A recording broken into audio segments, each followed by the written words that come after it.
Senhor Jesus. Irmão Adilson, com toda a liberdade agora de estar aí anunciando o Evangelho de Jesus a todos os nossos ouvintes de perto e de longe. Deus te abençoe com toda liberdade. Fica à vontade, irmão Adilson. Amém.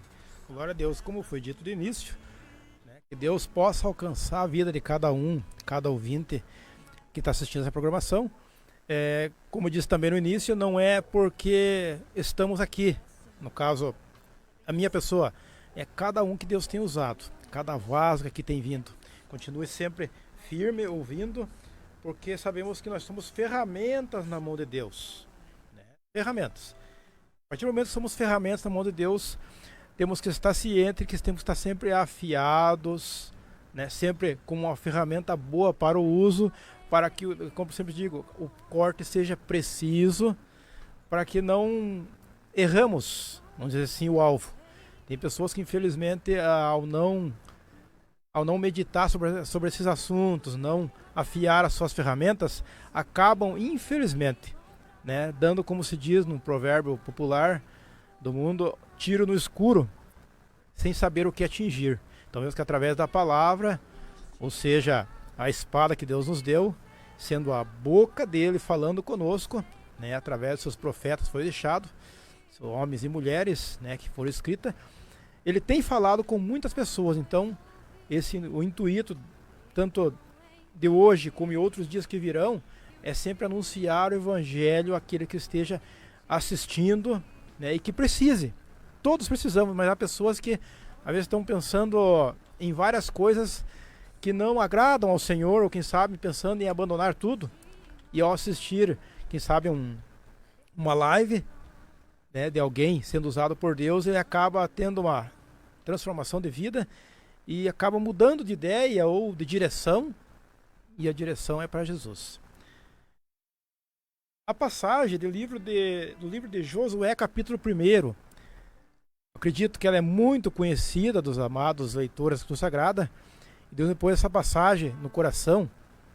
A título da mensagem seria as promessas de Deus para nós, para nossas vidas.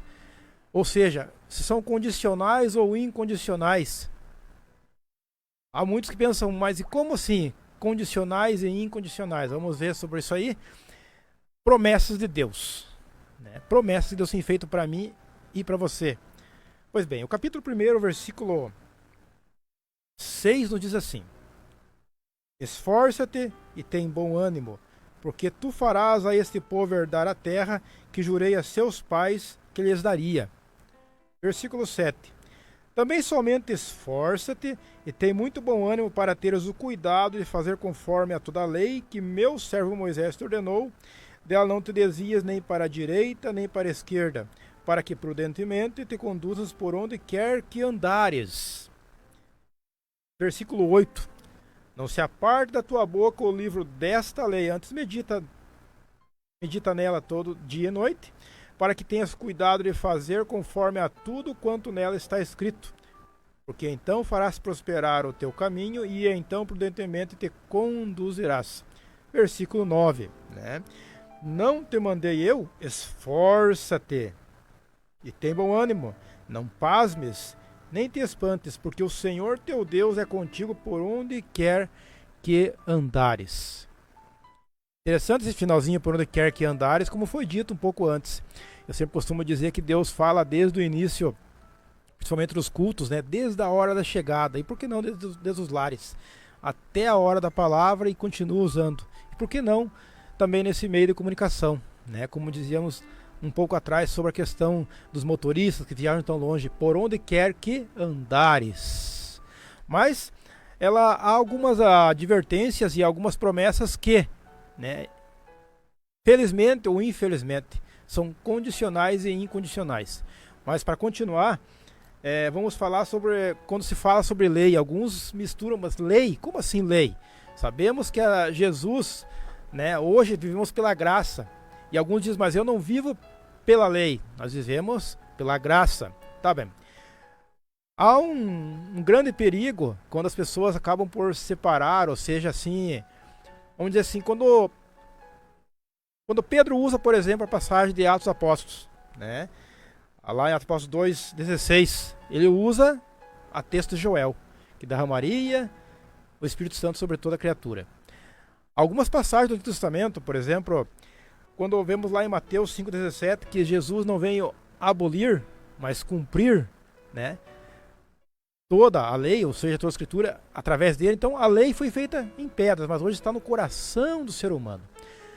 Aí fica a pergunta, mas como assim, como eu posso viver hoje se aqui está falando cumprir toda a lei? Essa lei mosaica, 611 mais ou menos, mais duas com 613. Há algumas leis morais e civis, né? O que é a moral? Por exemplo, a moral é não roubarás, né? Não matarás, que pode também ser civil, porque tem sim uma aplicação. Lá do Antigo são a lei que faz parte da lei do Antigo Testamento, mas ela não é uma lei mosaica, mas é a lei de Deus. Ou, por exemplo, não adulterarás, lá seria apedrejado, de acordo com Levíticos, né? Levíticos 20 e 27, seria apedrejado. Hoje continua sendo pecado, embora na lei seria apedrejado, mas hoje continua sendo pecado, né? Porque Jesus também citou essa passagem e se usou dela. Então vemos que quando se fala em lei tem que tomar um cuidado, porque há princípios de coisas da lei que são usados e erroneamente, não, hoje eu vivo pela graça, né? A lei ficou. É importante dizer e relembrar para os escritores da Escritura Sagrada que a Bíblia Sagrada era um livro todo, inteiro, sem Antigo e Novo Testamento, ou seja, ela foi mudada alguns tempos depois. Então vemos que em 1551 ela foi dividida, mais ou menos nessa época. Então dividida em Antigo e Novo Testamento, né? 39 no Antigo e 29 no Novo, ou seja, 27 no Novo, desculpa, né? 39 no Antigo e 27 no Novo, dividida em 66 livros, com 7 que não se encontram na evangélica, mas na católica, por assim dizer, né? Mas a Bíblia Sagrada é igual, amados irmãos, né? Mas voltando ao assunto aqui, quando diz nenhum mal, esforça-te e tem bom ânimo, no versículo 6, esforça-te e tem bom ânimo.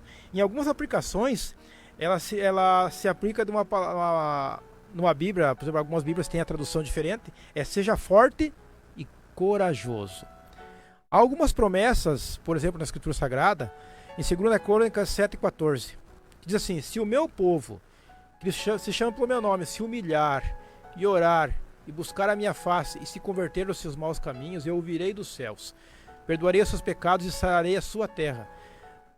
Veja como ali foi algo condicional. Se o meu povo, que se chama pelo meu nome, se humilhar e orar. 4 coisas, 4 promessas que ele fez que foram condicionais, ou seja, o povo teria que orar, jejuar, se converter dos seus maus caminhos. Mas há passagens, por exemplo, há coisas nas Escrituras Sagradas que são incondicionais. O que é condicional? A volta de Jesus, né, queira ou não queira, virá. Ela não é condicional. Queira ou não queira, ela virá, né? Temos que aceitá-lo.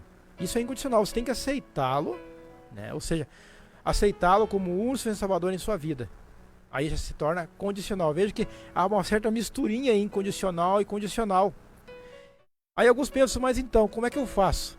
Eu quero te dizer que por mais que você faça, repito, por mais que você queira fazer, você não consegue ser salvo por seus próprios méritos.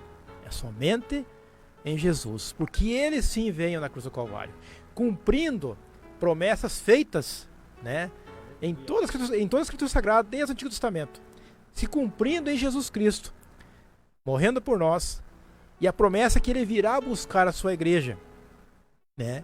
E isso, né, é incondicional. Você queira ou não, ele virá buscar, e condicionalmente todos nós, sem exceções, um dia temos que aceitar esse Jesus como o único suficiente Salvador em suas vidas. Quando ele continua dizendo: esforça, tem bom ânimo, porque tu farás a este povo herdar a terra que jurei a seus pais. A esse povo herdar a terra que jurei a seus pais. Frequentemente alguns dizem: eu não irei fazer, olham para o tempo, olham para as dificuldades, olham para o longe, e vem, a promessa está lá, mas como vou chegar lá? Eu sempre costumo pensar dessa forma: eu estou vendo, vou chegar lá, mas no caminho há obstáculos, há muitas vezes um deserto. E como é que fica? Então vemos, amados irmãos, que vamos ver, por exemplo, em Êxodo 7,6, onde Deus fala para Moisés ferir a rocha. Aí vem em Números, por exemplo, 28, falai a rocha. Os irmãos conhecem que ele fere, mas quando ali falar, ele fere novamente. Obediência. Aí cabe a obediência ao Senhor, o que Ele tem nos mandado. Aí fica a pergunta, qual é a promessa que Deus tem feito para você? Qual é a promessa que Ele tem usado os seus vasos, aonde você está? Quem sabe no teu lar através de um hino, quem sabe neste momento, quem sabe esse dia dessa live Deus tem feito uma promessa ao seu coração, eu farei. Aí você vai pensar, mas o que eu devo fazer? Há algo muito interessante no meio evangélico, meus irmãos, que todos nós, sem exceções, somos vencedores em Cristo Jesus. Todos. Mas a palavra vencedor, alguns pensam, eu chegarei primeiro. Errado. É aquele que permanece nesse caminho. Todos vencem porque permanecem nesse caminho, não é o que chega primeiro. Então vemos que lá há uma certa diferença no meio do cristianismo, que eu quero ser o primeiro. Não, é aquele que permanece até o fim. Infelizmente, há alguns, nessa caminhada, eles têm desfalecido, têm caído, têm olhado para as dificuldades e não para Jesus. Têm olhado para tantas coisas e se esquecem que o autor e consumador de nossa fé, padeceu na cruz do Calvário. O ladrão da cruz foi alcançado ali. Ou seja, ele pediu para Jesus, lembra-te de mim quando encontrares no paraíso, estiveres no paraíso. Lembra-te de mim, ele fala. Então, algumas promessas na Escritura Sagrada, meus irmãos, que se cumprem. Por exemplo, algumas individuais. A Isaac, a promessa de uma esposa. Ou seja, elas foram para um casal. E há tantas promessas que dependem de outra coisa para que aconteça. E as pessoas pensam, mas então como farei? É só Jesus. É só Jesus que pode cumprir através de sua vida. É somente Ele que pode transformar a vida daquele que está caído. Eu sempre costumo brincar com alguns amigos meus, que eles começam muitas vezes a se queixar de tantas coisas que acontecem em suas vidas. Eu somente olho e digo, vamos orar. Perseguições, afrontas, sempre digo, vamos orar. Apresente para Deus o teu problema, para que Ele possa resolver, porque muitas vezes o impossível nós queremos fazer e acabamos por querer tomar o lugar de Deus, mesmo que sem querer. Acabamos por querer fazer o que Deus, somente Ele pode fazer. Porque muitas vezes olhamos para a dificuldade, mas não olhamos o que está por trás dela. Porque o inimigo de nossas almas, quando nós reconhecemos esse Jesus como o único suficiente Salvador em nossas vidas, o inimigo de nossas almas vem com toda a sua força que ele tem, que é muito pequena, mas que é uma força que pode sim causar grandes danos àqueles que não têm esse Jesus. Ele se torna nosso inimigo. E na parte espiritual a luta é muito grande, mas ela atinge o lado também material. Porque se espiritualmente estamos fracos, o lado material tem que ser fortalecido. Como? No jejum, na oração, na busca. Ou seja, na busca pela palavra, por um conforto, de fazer a sua obra. Por que não ajudar aquele que precisa, muitas vezes, que pensa, esse não adianta, não. Se olharmos para as coisas que vamos fazer, ou seja, tal pessoa não precisa, tal pessoa precisa. Tal pessoa não vou fazer porque ela tem como se virar, como se diz. Não. Se Deus colocou no teu coração, vá e faça.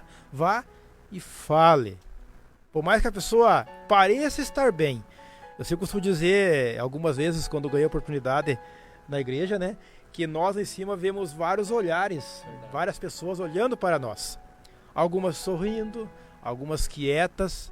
E às vezes você vê alguma sorrindo e pensa que está tudo bem. Não. Ela está sorrindo porque Deus tem dado a graça, é uma alegria para ela estar ali servindo a Cristo Jesus. E algumas estão lá quietinhas, ou seja, com tantos problemas, mas ali estão, quem sabe querendo receber uma palavra de conforto, pensando em sair dali e dizer, não quero mais, eu quero abandonar esse evangelho.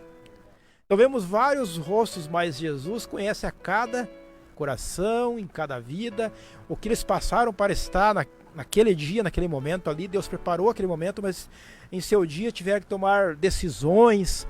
Eu sempre costumo brincar dizendo que quando nos levantamos, temos que tomar decisões do que iremos vestir, primeiramente, e quem sabe que vamos nos alimentar e sair para o nosso trabalho. Decisões, aí chega o nosso trabalho, decisões no trabalho de como vamos agir para que aquilo que estamos fazendo corra da maneira que deve ser corrido. Então a nossa vida é feita de decisões. Eu sempre costumo brincar, desde o momento que nascemos, né? Alguém já toma decisões, nossos familiares, nossos pais, e há um momento que nós começamos a tomar nossas próprias decisões, e infelizmente algumas decisões têm algumas consequências, né? Eu sempre brinco, que até comentei com o irmão aqui, que se eu tivesse ido para Jesus há muito tempo atrás, e infelizmente não fui agora. Alguns brincam, antes tarde do que nunca, mas muitos olham para essa palavra no sentido errado. Um dia eu irei. Ele pensa, antes tarde do que nunca, mas o ideal é que você fosse agora. Você que ainda não foi para esse Jesus Cristo, ele não é uma religião, ele é salvação, é transformação, é redenção. Ele pode restaurar a tua vida, o teu casamento, a tua vida espiritual, material e, por que não, financeiramente, porque Deus pode agir em todas as coisas através do Filho amado. Não estou pregando aqui prosperidade, a palavra é pregada para salvação, mas Deus pode prosperar na vida daquele que crê em Jesus. Ele pode prosperar, porque temos que sim pregar a esse Jesus, a palavra que salva, cura, que leva para o céu. Essa é a palavra. Mas ele com certeza abençoa também a tua vida financeiramente, se você tem buscado. Mas você tem que tomar uma decisão hoje e agora. Neste momento, quem sabe, depois na hora da oração, você pode erguer as tuas mãos e aceitar esse Jesus, aproveitando essa oportunidade, não deixe para amanhã. Como foi comentado sobre pessoas que não puderam como dirigir as lives aqui, por a questão desse vírus que tem assolado o Brasil, nações, porque não o mundo inteiro. Pessoas que hoje estão bem, amanhã já não estão, e algumas não estão entre nós até, por questão disso. E alguns dizem, por que Deus não tem agido? Por que Deus não elimina esse vírus? Eu conheço pessoas que falam dessa forma, acabam por querendo pôr na parede Deus. Não, Deus não tem nada a ver com isso. O povo de Deus tem que permanecer firme, né? Até o final. Se vier a ser acometido e se vier a ser recolhido, ele tem que estar salvo. Essa é a questão, estar salvo, porque o Evangelho nos promete salvação. Jesus diz, no mundo tereis aflições. Por que não há aflição maior que essa, né? Familiares, entes queridos que se vão, e a questão é, com Jesus ou sem Jesus? Isso que importa, com Jesus. Porque, infelizmente, a eternidade sem Ele é terrível, né? A pior coisa não é você partir. A pior coisa é partir sem Jesus, sem temer a esse Deus. Então, fica essa palavra para você que está ouvindo. Ela foi rápida e, por que não, direta, para que você possa erguer as tuas mãos na hora da oração comigo. E como eu falei no início, ela pode ser condicional ou incondicional, mas como eu também falei, por mais que você faça, é só Jesus, é pela graça, é somente em Jesus, não é por nossos méritos. Que bom se pudéssemos comprar a nossa salvação. Não, Jesus já pagou por nós na cruz do Calvário. Ele fez tudo por nós. Todas as enfermidades foram levadas lá na cruz do madeiro. Lá cessou. Então tudo que vivemos hoje, permissão ou não de Deus, Ele está sempre no controle. A questão é, você tem esse Jesus? Se Ele vier hoje e quem sabe te recolher, você tem esse Jesus, está salvo? É uma pergunta muito simples e rápida. Que Deus possa abençoar mais e mais a tua vida, como for lido esses versículos de Josué aqui, há muitas passagens. Tenha ânimo, bom ânimo, essa é a palavra que fica, tenha bom ânimo. Que Deus possa alcançar a tua vida, o teu lar nesse momento, que o Espírito Santo possa falar mais em teu coração. Não é a minha pessoa, mas eu sou uma ferramenta no Senhor, como tem o irmão, que é uma ferramenta através da sua rádio, a qual Deus tem posto em suas mãos para tocar essas lives. Continue abençoando, sendo patrocinador, como ele falou também no início, abençoando essa obra, porque Deus tem um propósito sobre cada vida. Que Deus possa alcançar você aonde estiver no teu lar. Aquilo que você tem pedido, promessas feitas, Deus vai cumprir ao seu tempo, ao seu modo, não ao nosso modo, porque nós nada podemos sem Ele, mas Ele tudo pode agir em nossas vidas da maneira dele, como Ele quer. Que Deus abençoe as suas vidas, em nome de Jesus. Amém e amém.